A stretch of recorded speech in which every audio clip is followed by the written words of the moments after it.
Continuing the entry of Bet Midrash, the house of study. He says, "L'shar amad har'a yelahem makom kavod lilmod berabim." We said last time, a person has to have a set place to learn in a group, and he has to have a shiur. And it's very good for people who don't know how to learn on their own. They should get somebody to teach them, and to get somebody to finish books, to learn Gemara with them, learn Musar, learn a lot of halachot. That way, even though if you can't learn by yourself, at least someone should teach you. It says that way they'll be able to mekayem be'gita bo yomam halayla. The Torah commands us in Sefer Yeshua that you have to go and learn the Torah, study day and night. Now, a person has to know that you have to try and make the most effort not to miss. Chazal tell us that if you leave the Torah one day, the Torah also leaves you one day. That means that if you didn't come to shiur one day, it's as if you didn't come 2 days. It'll be that much harder to come back. Why? Because when you missed one day, it's very easy for you to say the next day, okay, I missed yesterday, I'll miss today also. What's the problem? I didn't die, nothing happened, nobody would miss me, nobody needed me. Therefore, a person has to make sure that he has a streak. He has to continue the trend going up and up. Imagine you have a businessman, he comes and he makes you money, and he makes you a deal, and he makes good money the first day, the next day he doesn't show up. Say, hey, where'd you go? You got to come every day to make the same money. You can't, got to keep the trend going. You can't just jump ship in the middle. What kind of job? Imagine you sign up for a job, and you tell them, yeah, today I come, the next day I don't come. What's going on? I mean, you need to get work done. You come every day. So therefore, a person has to be the same thing for the Torah learning. How much more so? He says, "Magam levarer adin al buryo." You have to learn halacha properly. We said before one time, the Khatam Sofer explains why did they did the sin of the Etz Hadat, the tree of knowledge. It's because they didn't know halacha properly. He says how? He says really Adam Rishon was commanded by Hashem not to eat from the tree. But when Adam Rishon told Chava not to eat from the tree, he added something. What did he add? Don't touch the tree. So when Chava got pushed into the tree by the snake, she thought, wow. She thought that this is from Hashem, that you're not allowed to touch the tree, and I did it, nothing happened to me, and that's how he convinced her, also eat from the tree, nothing's going to happen to you.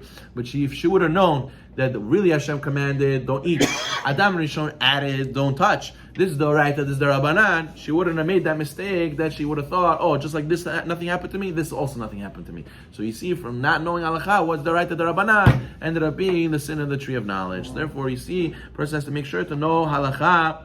And a lot of times we learn halacha and learn a lot of things. They say, Rabbi, what does make a difference? Why do you have to know all these things? Realize everything in the Torah has its place and has its meaning, and therefore we have to learn, go and study it. The Rabbi Natan Rebresev explains that the importance of learning halacha is that in halacha, what do? You have this opinion, that opinion, this opinion, that opinion, and then we have a whole, and then we have to come and do Shulchan Aruch. We have to follow the final conclusion. What's a conclusion, Rabbi? What's halacha, right? So therefore, he says, why is that important? Because it teaches us a skill in life. In life, a lot of times you go through difficult situations. Babulia says this, Ochomo says this, uncle says this, cousin says this, your wife says this, and you have a billion opinions. Your head is spinning already. But since you learned in halacha how to push away the opinions that don't matter or are wrong, and you take one opinion, this is what you follow, you learn in life how to do this also. And you stick to what your rabbi says, or you know what's good, you know in your gut what's the right thing to do, and you're able in life to just say, okay, that's your opinion, this is my opinion, this is what I do. And when you're able to do this in halacha, you're going to be able to do this in every part of your life as well. So that's why he says it's very important to learn halacha in order to have clarity and have conclusions in life. People who are every day not knowing where they are, not knowing what path they're going, and not knowing what their conclusion, what their goal is, learning halacha will help them very much come to that conclusion and make that path decision. So he says, you have to go you have to go and sit in the house of study properly, because you have to pay attention to the speaker. You have to have derech eretz to the speaker. A lot of times people schmooze, a lot of times people are on the phone, a lot of times spacing out, fall asleep. It's not derech eretz to the speaker when you're doing all these things. So therefore, a person who's in Bet Midrash has to have that in mind. And we know the Masechet Megillah, Chav Zayin Amud Aleph, 27a tells us that Gdula Kedushat Midrash Yoter Mikdushat Bet Knesset.